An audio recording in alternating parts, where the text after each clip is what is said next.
Here we got a new chapter of Dr. Stone, a very fan servicey cover with, of course, our real dolled up Kohaku, who just started engaging in battle, having been found out last chapter that she was up to something suspicious, and even more enticingly in the background, Ginrolita, our number one girl, posing with the pineapple. Do you know? Okay, here's a little tangent, but I feel like people who like Dr. Stone might be into this. Do you know that when pineapples were a very exotic fruit in Europe, when very few of them were imported into the more temperate climates to places like England, they were seen as such a status symbol that people would pose for portraits holding a pineapple.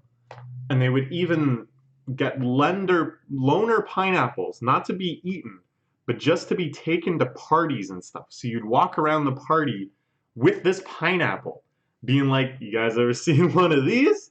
That's right, guys, I'm a pineapple owner. And it could be a rental pineapple. Oh, it was pretty crazy. You should look it up yourself. You can see some of these pineapple portraits. Anyways, so oh wait, I'm sorry. I thought Kohaku ended up fighting with that guy in the last chapter. I guess we should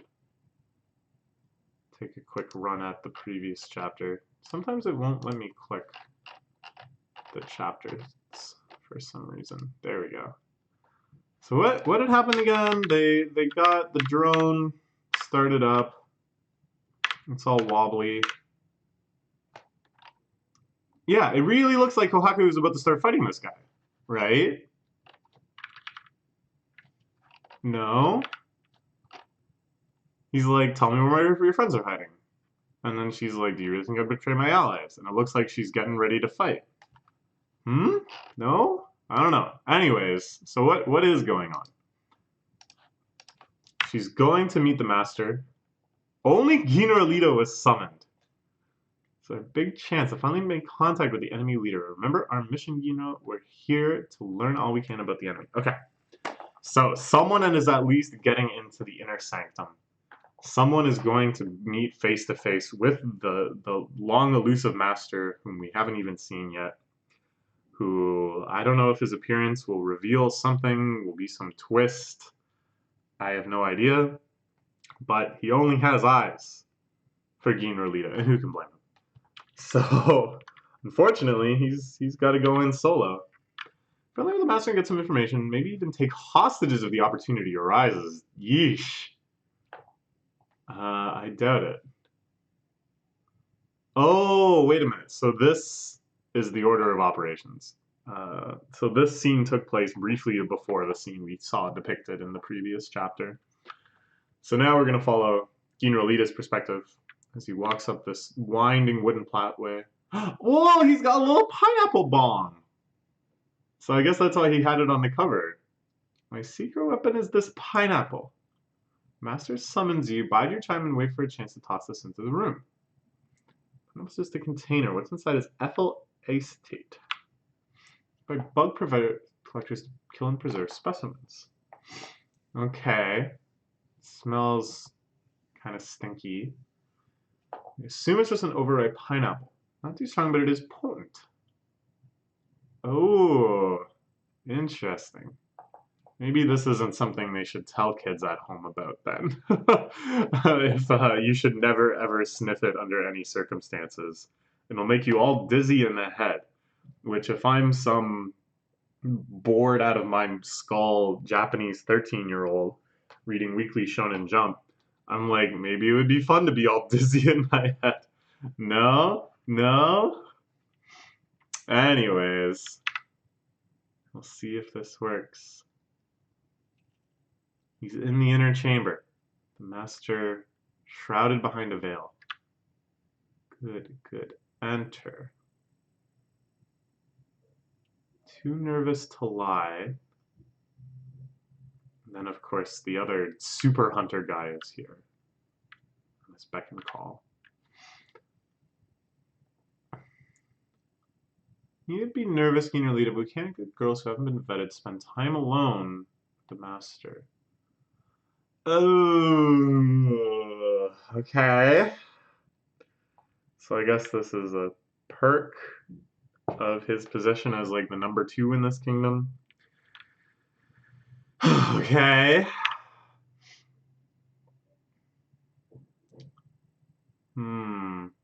So Ginro Lita scrambles out of the chamber. Meanwhile, confrontation between Kohaku and this guy continues. This is a really cool shot, silhouetted against the night sky with all of these winding wooden pathways in the background and the old tree. It kind of reminds me of Donkey Kong Country. You know those levels in Donkey Kong Country with the wooden pathways up in the trees? I love it. I love it. But if I were an invader, do you really think I'd reveal my allies' secret location that easily? Okay, so we saw her doing this at the end of the previous chapter, that she was this knotted rope that all of the people of her village wear somewhere on their body. She has something hidden inside of it. It looks like a knife. Yeah. Ooh, that's a cool weapon. It's just a knife kind of hanging from the rope, so you can really like slash it quickly. You get that like whip-like momentum with the cut. What's that harem girl up to? Well, you will find out. It looks like. She whirls around, slicing through everyone.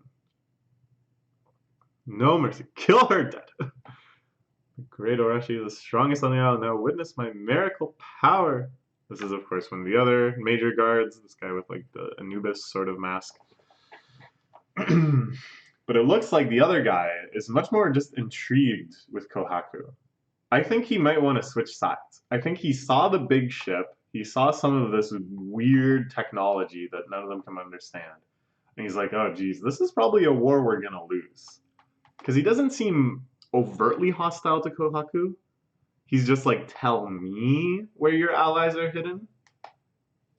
And now here he's like, kill? Why would we kill her? She has information. You dummies. Yes. And he steps in to stop them. Who said you could kill her? She was, oh, all right, whatever. If that's your reasoning, I guess that's your reasoning. To me, that's some pretty suspect reasoning, but okay. It's a pretty cool shot here. So he smashes the bridge in front of them, which probably should just kill them, you would think, because they're way up in the trees. But I don't know. They'll probably be okay somehow. So one battle prowess pulls the others out of the water. He's the Petrification Kingdom's mightiest warrior, Mozu. The kingdom sign's strongest resource. If I can't stop this man, then nobody can. Okay, so she jumps into battle again.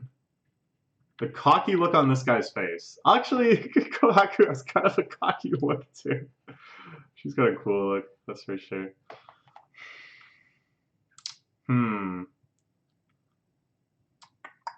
I don't know, I'm not sure what I expect here. Because like Kohaku is strong. Everything so far she has almost like the cheat code level fighting prowess. Even against people like Hyoga and Tsukasa, she could hold her own, right? Against Homura, she was quite evenly matched.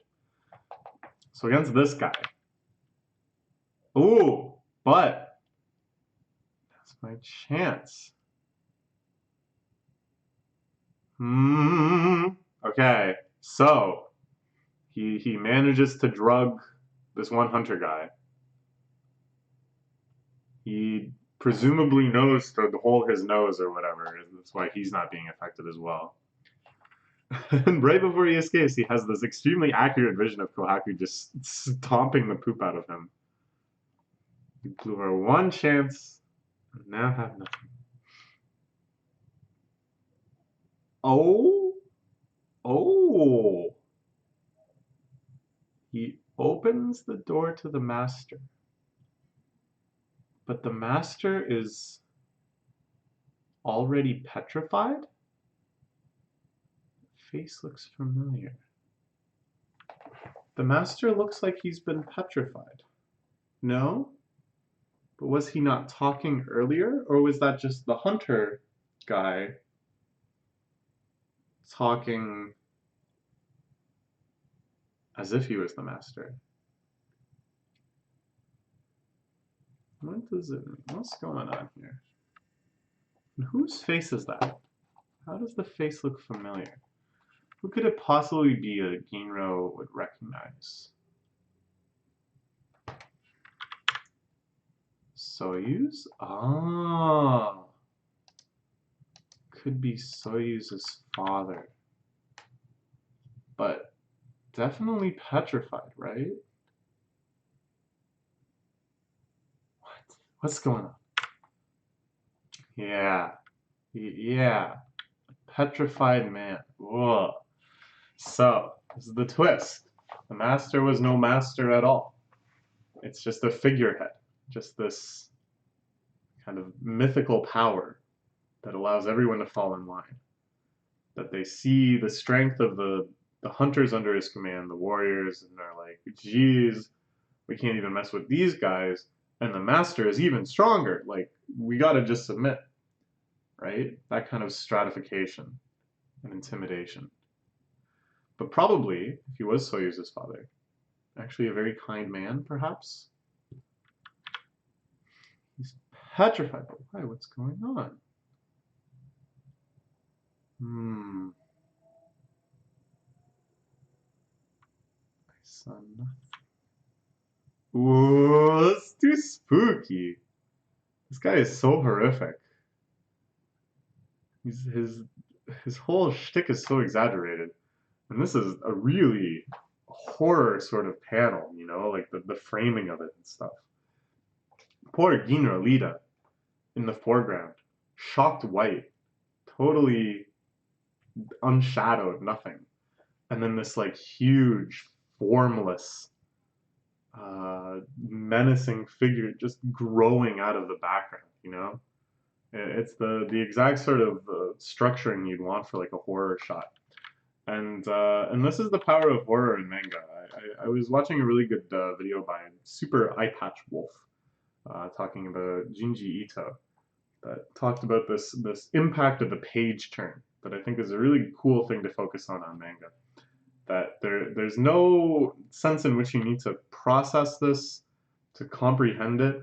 Just your sheer visceral reaction to the layout of the page and the drawings on it is enough to like grip you instantly in the desired mood of the mangaka. Yeah, he's in trouble. He's in trouble. Meanwhile, Kohaku battling away with Mozu. Pretty intense chapter. We had like, okay, 1, 2, 3. This kind of counts. 4.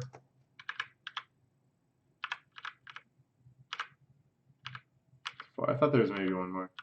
4 like full page shots. Pretty intense. All right, we will see what happens next. Pretty intense things happening on both sides right now. Where will it go from here? Let's find out. Bye bye for now.